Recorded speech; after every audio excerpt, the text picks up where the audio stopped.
എനിക്ക് മാത്രം എന്താ സപ്പോർട്ട് കിട്ടാത്തത്? നിനക്ക് മാത്രമല്ല, ഒരാൾക്കും വലിയൊരു ലക്ഷ്യം വെച്ച് മുന്നോട്ട് പോകുന്ന സമയത്ത് നമുക്ക് അധികം സപ്പോർട്ടൊന്നും കിട്ടൂല. പ്രത്യേകിച്ച് കോമ്പറ്റേറ്റീവ് എക്സാം ആയ PSC, SSC ഇങ്ങനത്തെ എക്സാമൊക്കെ അറ്റൻഡ് ചെയ്യുന്ന സമയത്ത് നമുക്ക് കുറച്ച് ക്ഷമ വേണം. നമ്മളിപ്പോൾ ഇവിടുന്ന് തുടങ്ങി നമുക്ക് ഇവിടെയാണ് എത്തേണ്ടത്. അപ്പോൾ ഇതിൻ്റെ ഇടയിലുള്ള ഒരു ദൂരമുണ്ട്, അതൊരു പ്രോസസ്സിങ് ടൈം എന്ന് പറയും. സപ്പോർട്ട് കിട്ടൂല. പക്ഷെ നമ്മൾ വിജയിച്ചു കഴിഞ്ഞാൽ, നമ്മൾ ജോലി കിട്ടിക്കഴിഞ്ഞാൽ ഒരുപാട് പേര് ഞാൻ അന്ന് അങ്ങനെ പറഞ്ഞതുകൊണ്ടാണ് ഇങ്ങനെ ആയത് അങ്ങനെയൊക്കെ പറയാൻ വരും. പക്ഷെ അത് വിജയിച്ച് കഴിഞ്ഞാൽ മാത്രമാണ് നമ്മളെ ആളുകൾ അംഗീകരിക്കുക. പക്ഷെ അതുവരെ നമ്മുടെ കൂടെ ഓടാൻ നമ്മൾ മാത്രമേ ഉണ്ടാവുകയുള്ളൂ എന്നുള്ളൊരു കാര്യം നമ്മൾ മനസ്സിലാക്കണം.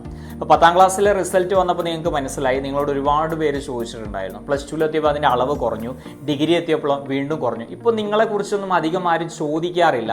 നിനക്ക് ജോലിയായോ? ഇത്രയും മാത്രമേ ചോദിക്കാറുള്ളൂ. അവർക്ക് ഒരു മധുര പ്രതികാരം നമ്മൾ കൊടുക്കണം. ഒരുപാട് തവണ PSC പരീക്ഷ അറ്റൻഡ് ചെയ്തിട്ടും നിങ്ങൾക്ക് കിട്ടുന്നില്ലെങ്കിലും നിങ്ങൾ ഒരു കാരണവശാലും നിർത്തരുത്.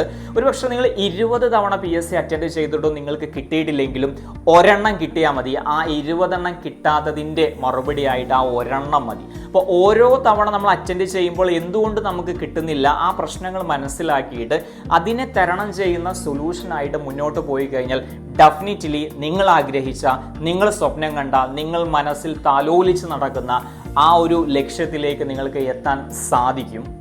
All the best.